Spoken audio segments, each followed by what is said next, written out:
ग्रामीण संवाद, सर्वसामान्याचा निर्भीड आवाज। वलांडी येथे खंडोबा मंदिराजवळील पुलावरून पडून तरुणाचा मृत्यू। ड्रीम कन्स्ट्रक्शनच्या हलगर्जीपणामुळे आणखी एका जीवाची आहुती। उदगीर निलंगा राज्यमार्गावरील वलांडी परिसरातील खंडोबा मंदिराजवळील अपूर्ण पुलावरून घसरून तरुणाचा मृत्यू झाल्याची धक्कादायक घटना उघडकीस आली। सूरज सुखवास सूर्यवंशी वय 30 राहणार तळेगाव तालुका शिरूर अनंतपाड असे मृत पावलेल्या तरुणाचे नाव आहे। नातेवाईकांनी दिलेल्या माहितीनुसार सूरज सूर्यवंशी हा ओमकार साखर कारखान्यात 1 वर्षापासून कार्यरत होता। 2-3 दिवसांपूर्वी तो ड्युटीसाठी घरून निघाल्यानंतर परत न आल्याने कुटुंबियांनी त्याचा शोध सुरू केला।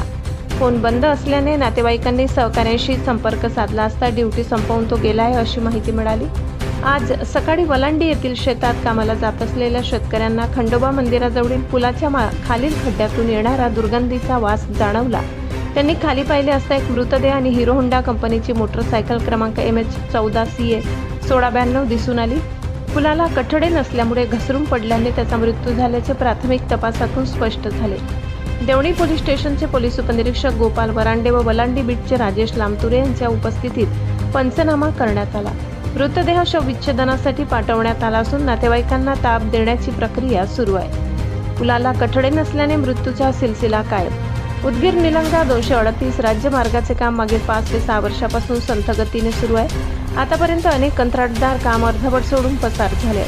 याच मार्गावरील अनेक पूल आजही अपूर्ण आहेत।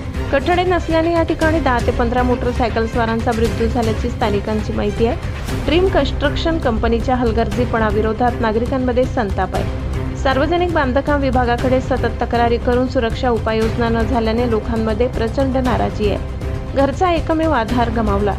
सूरज सूर्यवंशी हा तळेगाव गावातील एकमेव कमावता तरुण होता। दुर्घटनेची माहिती मिळताच गावात शोककळा पसरली। त्याच्या पश्चात आई वडील भाऊ बहीण असा परिवार आहे। जबाबदारांवर कारवाईची मागणी। सुरक्षाअभावी झालेल्या मृत्यूबाबत नागरिकांकडून सार्वजनिक बांधकाम विभाग व कंत्राटदार कंपनीवर कारवाई करण्याची जोरदार मागणी होत आहे। अपूर्ण कामे, सुरक्षा उपाययोजनांचा अभाव आणि सततच्या अपघातामुळे लोकांचा संताप उसळलाय। ग्रामीण भागातील प्रत्येक महत्त्वाच्या घडामोडी सर्वप्रथम पाहण्यासाठी पाहत रहा ग्रामीण संवाद, सर्वसामान्यांचा निर्भीड आवाज। चॅनलला सबस्क्राईब करा आणि अपडेटसाठी बेल आयकॉन दाबायला विसरू नका। धन्यवाद। वलांडी प्रतिनिधी अजय शेख।